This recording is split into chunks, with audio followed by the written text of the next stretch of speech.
ভাবো, তুমি ভালো মানুষ হবার চেষ্টা করছো, কারো ক্ষতি করো না, তবু মানুষ তোমাকে অপমান করছে, অবহেলা করছে। তখন কি করবে? চুপ থাকবে না উত্তর দেবে?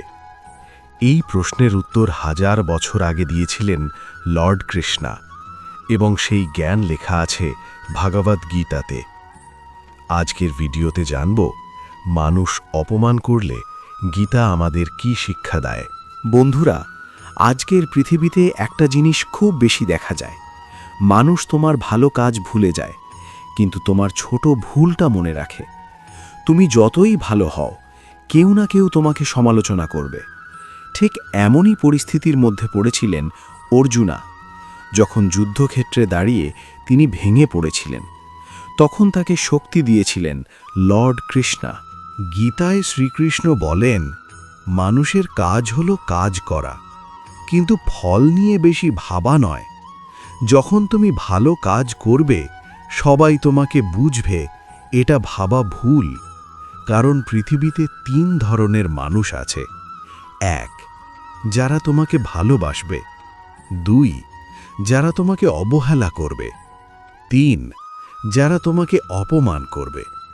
কিন্তু শ্রীকৃষ্ণ বলেন, যে ব্যক্তি নিজের লক্ষ্য ঠিক রাখে, তাকে কেউ থামাতে পারে না। ধরো কেউ তোমাকে অপমান করল, তখন 2টা পথ আছে। প্রথম পথ, তুমি রাগ করবে, ঝগড়া করবে। দ্বিতীয় পথ, তুমি চুপচাপ নিজের কাজ করে যাবে। শ্রীকৃষ্ণ বলেন, যে ব্যক্তি নিজের কাজের প্রতি মন দেয়, সেই সত্যিকারের শক্তিশালী। কারণ অপমান মানুষের মুখ থেকে আসে, কিন্তু সম্মান আসে তোমার কাজ থেকে। ভাবো একটা গাছের কথা। যখন গাছ ছোট থাকে, তখন কেউ খেয়াল করে না। কিন্তু যখন গাছ বড় হয় এবং ফল দেয়, তখন মানুষ পাথর ছুঁড়ে মারে। ঠিক তেমনি, তুমি যত সফল হবে, তত মানুষ তোমাকে নিয়ে কথা বলবে। তাই শ্রীকৃষ্ণ বলেন, নিজের পথ থেকে কখনো সরে যেও না। মনে লাগবে, মানুষ তোমাকে অপমান করলে দুঃখ পেও না, কারণ অনেক সময় তোমার সফলতার আগেই মানুষ তোমাকে বিচার করে ফেলে। তাই শ্রীকৃষ্ণের একটি শিক্ষা মনে রাখো, নিজের কর্তব্য করো, ফলের চিন্তা করো না। যদি এই ভিডিও তোমার ভালো লাগে, তাহলে ভিডিওটি লাইক করো।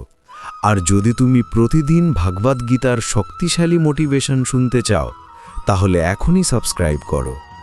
কমেন্টে লিখো, জয় শ্রীকৃষ্ণ।